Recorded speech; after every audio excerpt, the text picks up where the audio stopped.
तीन देशांच्या दौऱ्यातील पहिल्या टप्प्यासाठी पंतप्रधान नरेंद्र मोदी जॉर्डनला रवाना।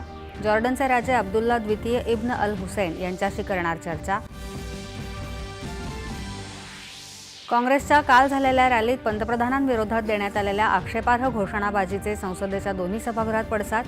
काँग्रेस नेतृत्वाने संसदेत माफी मागावी अशी भाजपाची मागणी। मुख्य माहिती आयुक्त म्हणून माजी सनदी अधिकारी राजकुमार गोयल यांना राष्ट्रपती द्रौपदी मुर्मू यांनी दिली पदाची शपथ।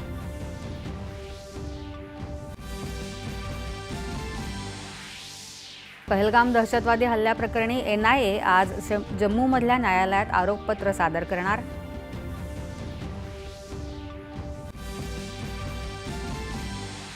ऑस्ट्रेलियातल्या दहशतवादी हल्ल्याचा भारताकडून तीव्र निषेध। परराष्ट्र व्यवहार मंत्री S जयशंकर यांनी ऑस्ट्रेलियाच्या परराष्ट्र व्यवहार मंत्र्यांसोबत चर्चा करून सर्वतोपरी मदतीचं दिलं आश्वासन।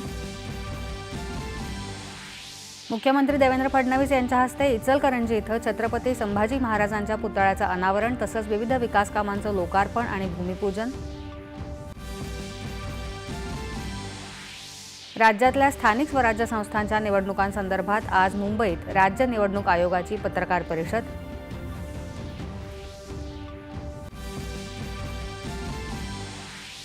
दिग्गज फुटबॉलपटू लिओनेल मेस्सीच्या हस्ते वानखेडे स्टेडियमवर मुख्यमंत्र्यांच्या उपस्थितीत प्रोजेक्ट महादेवाचा प्रारंभ। यातून 2034च्या फुटबॉल विश्वचषकासाठी गुणवान खेळाडू मिळतील, मुख्यमंत्री। भारतानं प्रथमच पटकावला स्क्वॉश विश्वचषक। चेन्नई इथल्या अंतिम सामन्यात हाँगकाँगला नमवत केली सर्वोच्च कामगिरी, पंतप्रधानांनी केलं अभिनंदन। आणि धरमशाला इथल्या तिसऱ्या T20 क्रिकेट सामन्यात भारतानं दक्षिण आफ्रिकेवर 7 गडी राखून मिळवला विजय। 5 सामन्यांच्या मालिकेत भारताची 2-1 आघाडी। नमस्कार।